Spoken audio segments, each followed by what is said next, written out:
You have to start with something, so why not start with anything?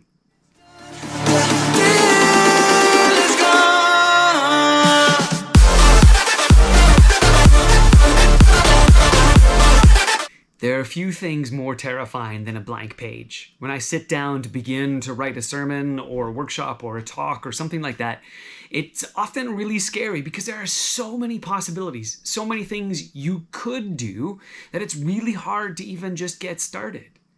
I don't know if you've ever been out with friends and someone says, well, where do you want to eat? Nobody wants to make a suggestion. Nobody wants to try to figure out where they're going to go. And there's so many different choices that it's really hard to actually decide. Where do you go? And how do you make that kind of decision? When there's so many options available for you, where do you start? Well, here's a trick that I use fairly regularly. If there's so many ways to go and so many different options, then it doesn't really matter where you start. You might as well just start with something. Start writing anything down. Start writing something down. Start making one little choice. And if you don't like it, your body will tell you and you'll stop and you'll go and do something else. But at least you've made a choice and you've made some motion towards something. You see, because when you're starting or when you're trying something new, you're not going to have it fully completed. The novel is not going to be done. You don't have every character fully figured out. You don't have all the things that you want to do buttoned down and figured out and hammered out completely. You don't have all the details. In fact, if you're starting from a blank page, you don't have any of the details. So any detail you choose is one step closer to getting somewhere. Now, this is true when we're thinking about what we can do for God.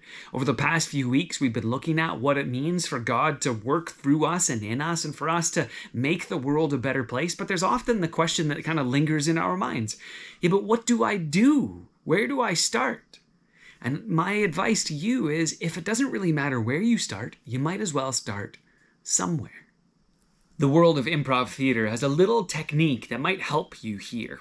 I was once taking a course on how to develop a character. It's kind of one of the introductory kinds of things. And how do you actually move to the next step where you provide an offer that isn't just kind of you making up some idea about a space, although the space is often given to you. It's you kind of offering a character or some person into a scene.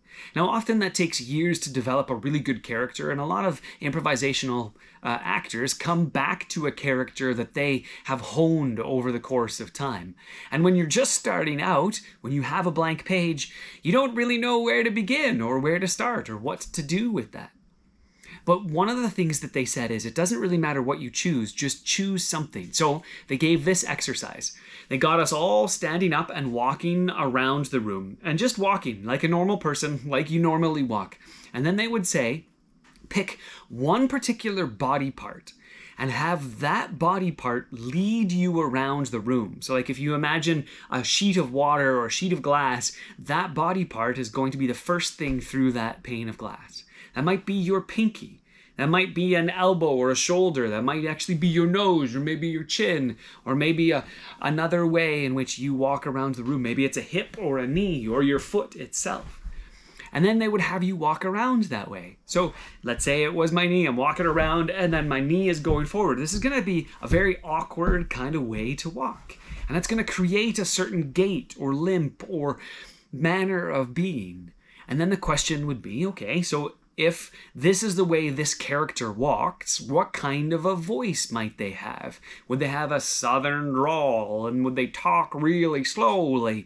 Or would they have a British accent, and would they speak like the Queen? Or would they have some other way in between? Would they speak really quickly with a very clipped speech so that nobody could really understand them? Or would they take their time and go slowly around the room as well as slow in their speech? Any of these things can add to the character. And then you start thinking about, is this person perpetually grumpy or is this person perpetually happy?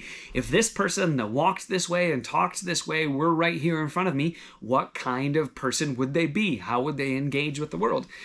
And eventually, or actually rather quickly, you have a character. It's not a fully developed character, but it is a character. And all it started with was one particular decision. You decided to have your knee be the thing that leads you around the room. So maybe you're staring at a blank page in your life.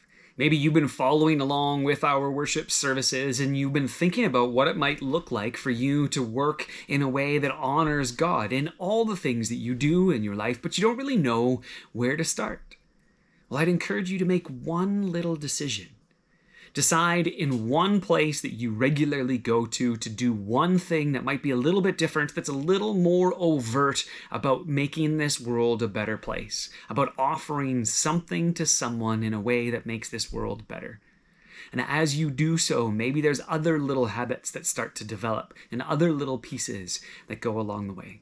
The blank page doesn't need to be scary. It's full of possibility and opportunities, and sometimes that seems overwhelming.